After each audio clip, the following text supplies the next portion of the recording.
All right, so here is the 5 point, oops, sorry. This is 5.4 notes part 2. This might be the last video depending on how we can get through these notes. Might have to make another separate video. But essentially this is going to kind of be finishing up like the simplifying out radicals, our examples here, so that we can kind of move forward here. So I'm going to start with this example, kind of similar to the one we did on yesterday's video. This one's going to be a little bit more complex because with this example here, we have the cube root of 6x fourth, y to the 9th, and z to the 14th. And if you remember from the other videos, these examples kind of ended up nicer than say these other ones I did. But this one, it's not going to end up so nice. So here's what we're going to do. So this is what, what I would always recommend is, one, just splitting all of these terms underneath here into their own separate roots. All right. Basically, just kind of, so you can kind of keep yourself organized. So again, and then we're going to kind of bring it all back together towards the end there. So. Okay, so now we start with the cube root of 6, okay? Now, with that, we kind of do what we were doing with our numbers is, hey, we take, we either see if this cube root itself is a nice number, or we see if we can break this down any further at all. And so if we're looking, first off we look, if you check your calculator, the cube root of 6 is not going to be a nice number. In fact, it's going to be a fairly ugly number. And if we look at and when we're trying to, so that doesn't work, and then when we try to break it down, again, we try to split it up, see if there are any other, roots that work. I see 4, and I just kind of gave us like a quick example right here of cubes and perfect cubes and all that kind of stuff. So when we're looking for numbers to break this root down, we want to look for perfect cubes that can divide out 6 evenly. Now, if we're looking here, and again, and I'm just going to say this, I don't care about the number 1. All right? I'm looking for other perfect cubes that can break this down. And if we look, there's not really any other numbers that divide out cube root of 6, or that divide out 6 evenly. All right. I mean, the only other number, the other number is 8, but 8 is bigger than 6, and basically once you reach a number that's bigger than the number inside your root right here, you basically are done. You can't go any further. So, 1 doesn't work, and cube root of 8 doesn't work, and none of the rest of them work, so that's just where I'm going to leave it. It's just going to stay the cube root of 6. The 6 is going to stay inside of the radical sign there. Now we're going to do the cube root of x to the 4th power. Now remember, let's kind of go back to our grouping method here. We have 4 x's. I want to see how many groups of 3 I can make, so I'm going to pull up one group right here with 1 remaining. 1 remain. And because we have the 1 remaining, we're going to write out our radical, cube root of x, again, however many x's we have. And on the outside, it's going to be x to the power of how many groups I was able to make, so it's just x to the 1st power, or just x. So that's the simplified version right there. Okay. Now I'm writing all these simplified versions out here. I'll kind of number them 1. Kind of number them 1, 2, and then I'll write out 3. Let's do cube root of y to the 9th power. Check out if your power is divisible by the root. Is 9 divisible by 3? Is this root divisible? Is this power here divisible by this root? If you check that it is, then what we can do is our final answer, or our simplified solution, is going to be y to the 9 divided by 3rd power, or just y to the 3rd power, okay? So that's our third, all right? We kind of have these simple, I'm going to kind of, have these other, I'm going to kind of label these, and then we're going to kind of put it all together at the end, okay? And then cube root of z to the 14th power. Now, if you want to write out all the 14 z's and do the grouping method, I know a lot of people like doing that method, go right ahead, but remember that also we can split up z to the 14th as the cube root of z12 times the cube root of z to the 2nd power, okay? Because again, it's z to the 14th power. You want to, when you break it up, because remember, when you're multiplying these variables, You're just adding the exponents right here. So pick the next lowest number to 14 that's divisible by 3. All right. 13, no. 12, yes. 12 is divisible by 3. And then so you can write cube root of z to the 12th times, and then cube root of z to however many power I need to get, however many power I have left over to get to 14, which is z to the second power. And then once you get the cube root of z12, it's just kind of the same as it is over here. The new power is going to be z to the 12 minus 3, which is just z to the 4th. And that cube root of z squared, 2 is not divisible by 3. I can't do anything more with that, so it's just going to turn into cube root of z squared, okay? So that's my 4th right there, all right? Now, I am going to combine all of these final answers into one final solution, okay?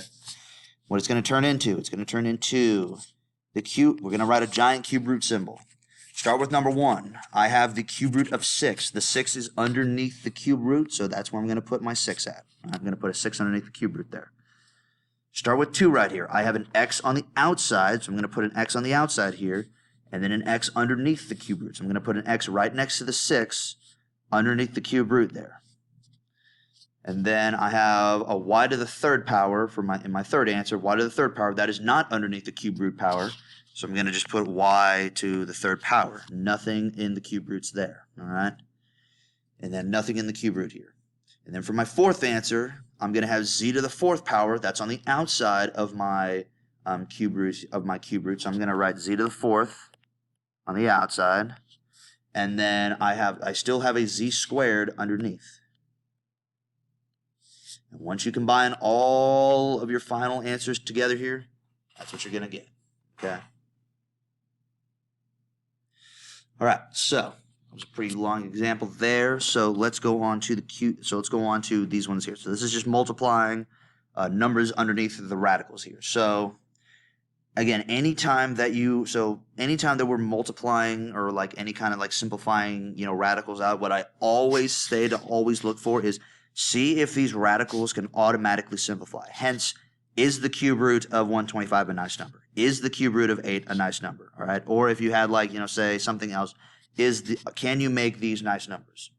And it just so happens that the cube root of 125 is indeed 5, and the cube root of 8 is actually, is 2, which is equal to 10. Okay. Now, if you also want to do the longer version of this, what you could also do is do the cube root of 125 times the cube root of 8, which is just multiply the numbers underneath. And remember, so it'd be the cube root of just 125 times 8, which is 1,000. And if you take the cube root of 1,000, you get 10. So we get the answer either which way. All right. All right. Let's do this one right here. I'm actually going to erase that answer right here. So erase all of this. So we can go on to this one here. So again, cube roots. Not cube roots. We're dealing with 4th roots here. And I'm looking here, again, I'm always looking to see, can my 4th roots here simplify, all right?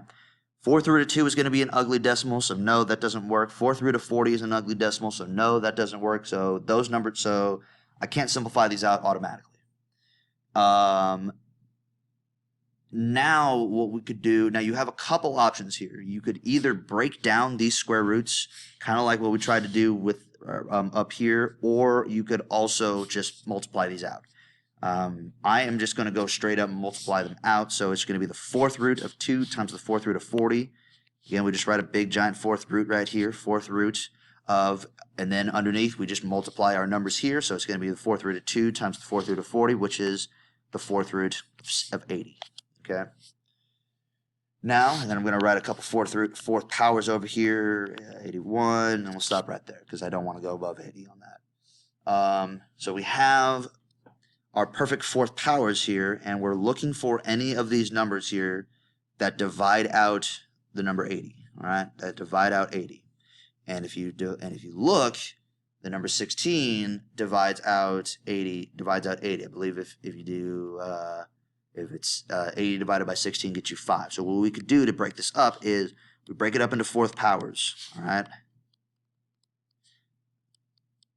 4th power of 4th root of 16 times the 4th root of 5. Because again, we're rewriting this answer as this so that I can kind of break it down into something that, is more manageable.